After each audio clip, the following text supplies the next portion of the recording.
If you own a home in the upstate that looks like this, a newly constructed home in a newly developed subdivision, and you're trying to sell this home maybe 6 months to a year after you just bought it, here's the main problem you're going to run into. The builder who sold you that home and gave you a really good deal is still giving that good deal to other consumers, and they are your biggest competition. A lot of sellers don't realize this. Let's talk about how to overcome this challenge. Tip number one, we got to be hyper realistic about the value of your home. We can't just go off the appraisal price or what we think that it should sell for without factoring in those incentives. When we work with a client trying to sell a newly developed or newly constructed home, we first make sure we analyze the current builder competition and incentives so we can price the home accordingly.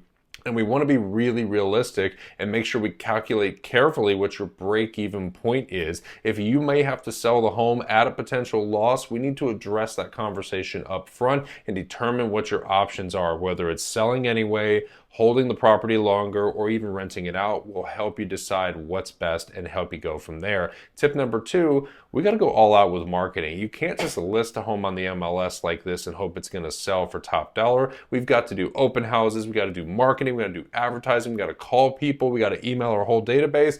That is how you get maximum exposure, which translates into more offers. If you need help selling your home, hit the follow button for more tips.